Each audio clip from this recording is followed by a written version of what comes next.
Hey guys, welcome back. I think SAABs are perfect for creating YouTube content because it never stops needing attention. A few days ago when I got home, I took the key out from the ignition, but it didn't recognize that the key came out. So when I opened the door, it chimed and the other auxiliary power stayed on, and more importantly, I couldn't lock the door. So we're going to take care of that today. So the first thing you want to do is turn this cover. You can actually just remove this cover, but you have to turn this one clockwise and then take it out very gently. And if you look very closely, there should be a little hole at the side there, and I'm gonna take an Allen wrench or something similar to push that in, and then the cylinder should release. Okay, so I finally got this out. It took me like probably 20-30 minutes. When you insert the wrench in the hole, I was touching this, but really you need to touch to the right as much as possible so that this gets pushed in all the way so that it pops out. Now that we have the lock cylinder, let's go into the garage and see what we have. Alright, so it looks like there are two tabs here and there. There we go. We got the cap, the spring, and the little washer. I'll be honest, I don't know exactly how it's supposed to work, but it is sticking a little right there. But the kind of lube that I got is a dry graphite lube. I heard this works really good for like keys. I got gloves on just in case. See what this stuff looks like. Okay, yeah, it's just graphite powder.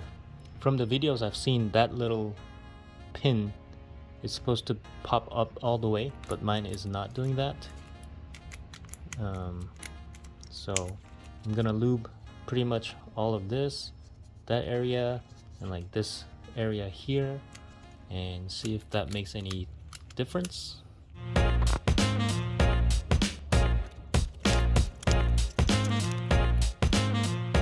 Okay, so I put in all the washer, the spring, and this plastic cap, and I just wiggled it a bunch. And you can see now when I take out the key, this little pin pops up, and now the cylinder is going up more.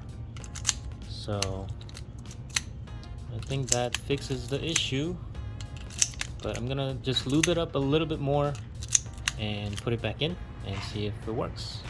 So now if you look here, it comes out significantly more, so that's a good sign.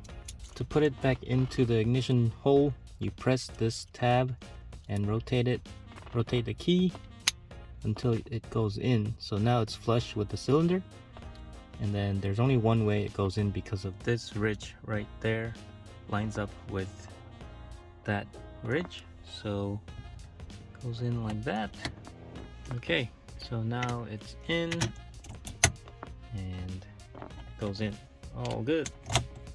So right now, fun fact, if you turn the car on, it says key not accepted because it doesn't read this thing. So install this part, and now it's all good. So last step is to put on the cover.